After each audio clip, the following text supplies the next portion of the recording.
दिन कप्तान साहब ने गलती कर दी, ठोक दिया जाके, क्या करोगे? म्हणतोय की वो कॅप्टनने प्लेन ठोक दिया, म्हणजे अशा पद्धतीची भाषा त्यांची आहे. आता ह्याच्यामध्ये आम्ही म्हणत होतो विजिबिलिटी कमी आहे, हे काय मोगम नव्हतो. तुम्ही मुंबईची विजिबिलिटी बघितली तरी ती 2500च्या आसपास आहे रिपोर्टमध्ये दिले, आणि पुण्याची जर बघितली तर 2000च्या आसपास आहे टायमिंग प्रमाणे.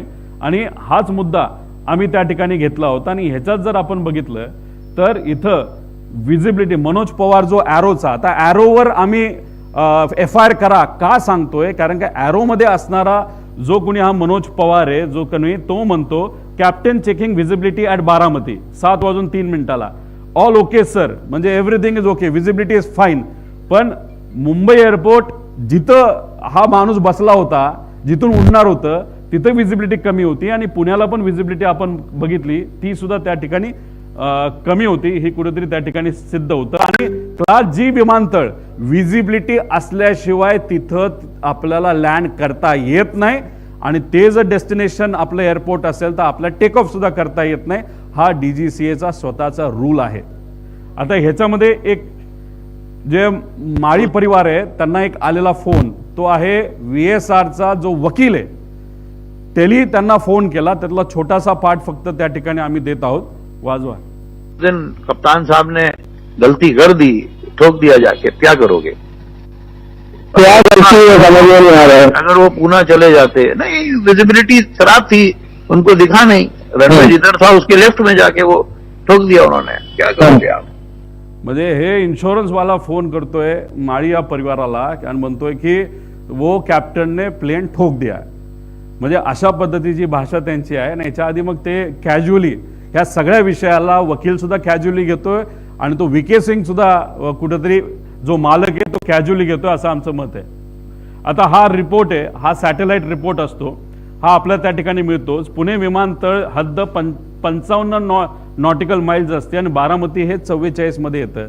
तर आमचा प्रश्न आहे, पुण्याली या विमानाला बारामतीकडे जायला परवानगी कशी दिली ATCला, हा सुद्धा आमचा प्रश्न आहे. मुंबईवाल्यांनी टेक ऑफ कसं करून दिलं हे इन्व्हेस्टिगेशनमध्ये आलं पाहिजे, नाहीतर AIBली हे बघायला पाहिजे होतं. ते दुर्दैवाने या रिपोर्टमध्ये बघितलं नाही. फक्त सांगितलंय की ही विजिबिलिटी होती, जी विजिबिलिटी 5000 मीटरपेक्षा कमी होती, जी अलाउड नाही आहे.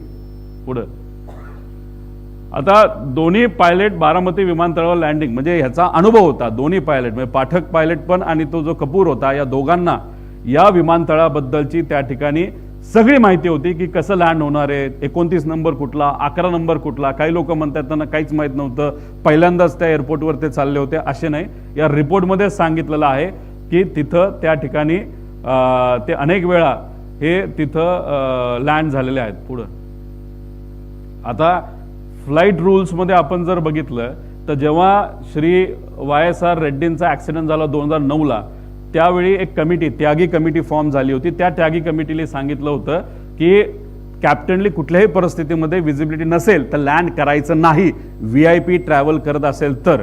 आता हे सांगितलंय, हा रूल आहे, नियम आहे, आणि तो नियम त्या ठिकाणी असताना सुद्धा हे विमान लँड करण्यात आलं. हा तो रूल आहे. बरं, जर हा रूल डावलला गेला आणि जर विमान लँड झालं, नाही तर लँड करण्याचा प्रयत्न केला, तर ह्याला जबाबदार कोण आहे? Civil Aviation Department of the state government shall ensure compliance of all DGCA requirements and instructions contained in the circular when charting aircraft for VIP state government operations. आता मी जे म्हणतोय की ॲरो नावाचा जो ग्रुप आहे, त्या ॲरो नावाच्या ग्रुपमध्ये civil aviation department, state government याचे सर्व अधिकारी त्या ॲरो नावाच्या ग्रुपमध्ये आहे, जिथं अजितदादांचे PA सुद्धा तिथं होते. म्हणून आम्ही म्हणतोय की ॲरो या कंपनीवर सुद्धा FIR तिथं झाला पाहिजे, कारण त्याच्यामध्ये सर्व अधिकारी, ते अधिकारी कोण यांची नावं सुद्धा तुम्ही त्या ठिकाणी पुढे आणा, त्यांची जबाबदारी काय होती ही इथं त्या ठिकाणी होते. म्हणून त्या अनुषंगाने FIR मध्ये त्या अधिकाऱ्यांचं नाव पण घ्या, आणि ॲरो जे विमान देणारी कंपनी आहे, VSR घेणारी कंपनी, त्या कंपनीवर सुद्धा FIR झाला पाहिजे. त्याचं ते कारण आहे.